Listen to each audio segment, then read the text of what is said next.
Hi, I'm Dan Joseph with MRC TV. Today we have a very special guest in studio. His name is Bradlee Dean.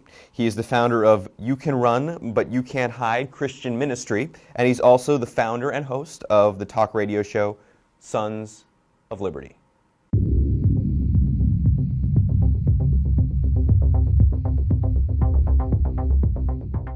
So thank you for joining us today. You are filing suit against talk show host Rachel Maddow and also MSNBC and NBC networks. Can you explain the details of what led you to file this suit?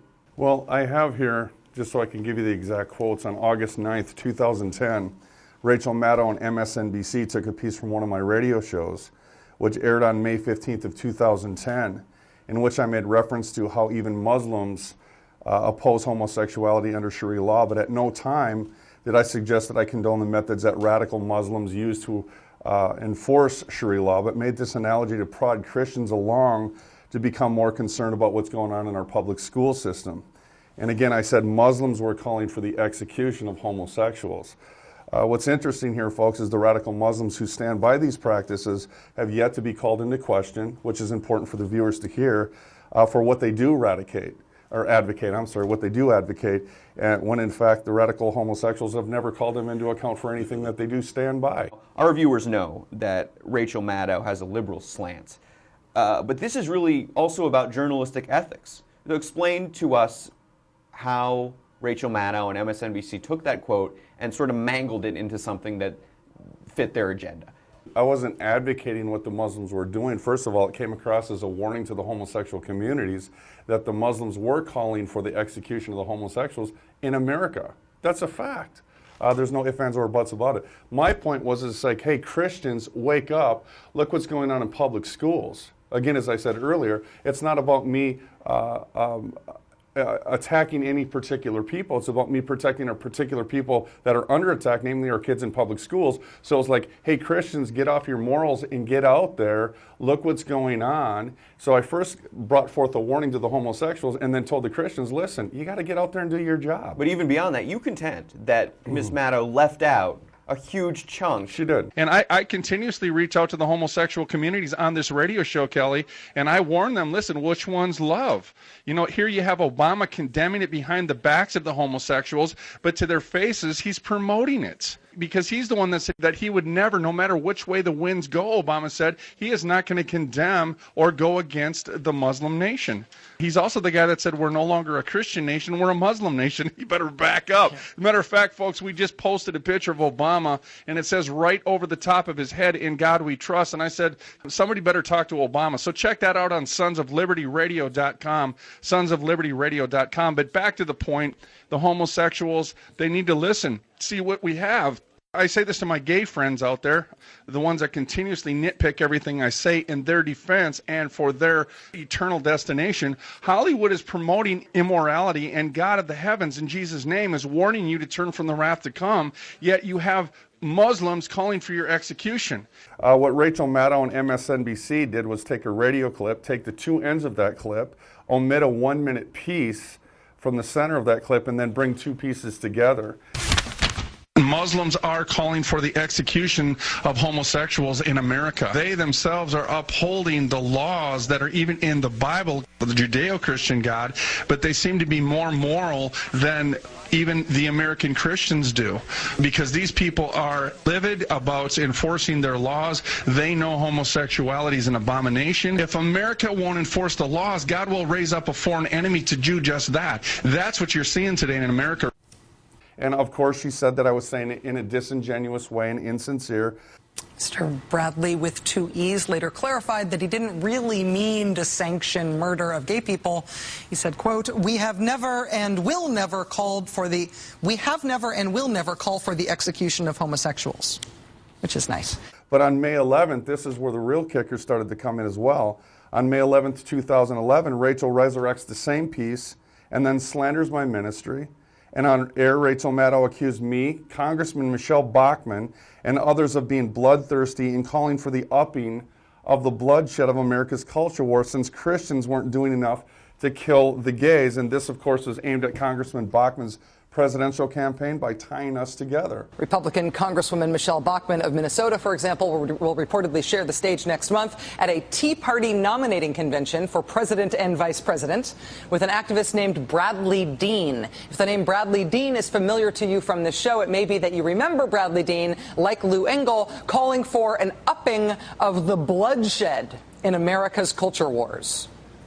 Foreign enemies rising up against America because Christians aren't doing the job of killing the gays. Whether the Beltway will acknowledge it or not, this is what it's like to compete for the Republican presidential nomination this year in 2011. It's public appearances with guys like these. Now, is it your contention that Maddow was saying directly that you called for the death of other human beings? It's pure defamation. I mean, it doesn't get any better than that, does it? The disclaimer said, and you mentioned it several times, we have never and will never call for the execution of homosexuals. This was a disclaimer before Maddow ever even heard about this. And is that correct? I mean, she gave the disclaimer, but then she ignored it again the second time that she brought this up to her audience. Yeah, and she still pulled up her first report. Okay. And then at the end of it, she was making the accusation that I was calling for the execution of homosexuals. I never said that. Muslims were calling for the execution of homosexuals. The second report, she pulled down the disclaimer, and then she heightened the accusation. Where do you hope this goes from here? This lawsuit? What's your I want to next set a step? precedent that we're not going to tolerate this in this country, in any sense of the word. Right is right and wrong is wrong. What happened after the Rachel Maddow piece came forth, I started getting emails such as, go to hell, loser, go blank yourself. I hope you get raped someday. Ever come close to me and I'll bash your so-called Christian blanking heads off. And this is my favorite. Why, Bradlee, why? Now I'm going to have to kill you. I thought we were going to cut each other's hair and then have sex, but you stood me up. I'm so upset that I think I may just have to blow up your ministry instead. Goodbye forever. And they didn't stop there after Rachel Maddow's report. They took my house and they put it up online. And then another radical group got behind them after Rachel Maddow's report. And then what they did is they put my physical address up online. These are Rachel Maddow viewers. That's exactly what MSNBC viewers. FBI's all over it. Correct. Well, good. At least we Yes. know that the law enforcement agencies are there and have taken note of Amen. this. What is the next step for the lawsuit? My name is Larry Klayman. I'm an attorney. I'm the founder of Judicial Watch and Freedom Watch, although the lawsuit that we're discussing today was brought as my attorney status in a private capacity, not on behalf of those organizations. I represent Bradlee Dean, and You Can Run But You Cannot Hide International. Well, we're just waiting on a date right now, which is in February sometime, and then we're going to see as to how the judge brings forth her opinion as to should the case go on or should it be stopped. Whether we agree with your beliefs or not, I want to give you an opportunity to get this out there. Why is this particular issue of homosexuality in America, particularly when it applies to schools, why is this so important to you, and why do you talk about it on your radio show? Obama's Safe School Czar is Kevin Jennings. Safe School Czar. Kevin Jennings is the founder of GLSEN. And he wrote a book, a foreword called Queering the Elementary. This is Obama's Safe School Czar. I've done 331 schools in 21 different states, I'm sorry. And in the process, I'm starting to see kids under attack through this homosexual agenda. And as I said earlier, it's not about me attacking any particular people. It's about me protecting a particular people that are under attack. And if I can make one more point about Kevin Jennings, please. His icon is Harry Hay from an organization called NAMBLA, Man-Boy Love Association. North American Man-Boy Love Association. That's exactly right. And Harry Hay, the icon, the motto for NAMBLA is sex before 8, before it's too late. I have a serious problem with what's going on in public schools, and when we have Obama's Safe Schools Czar calling forth the queering of elementary students, someone's got to stand up and put their foot down on it. And we need to stand up as a Christian nation and say enough is enough. This was illegal in every state up until 1961, and it was considered a mental illness until 1973. Not on my watch. Bradlee Dean, thank you so much for joining us today. Thank you.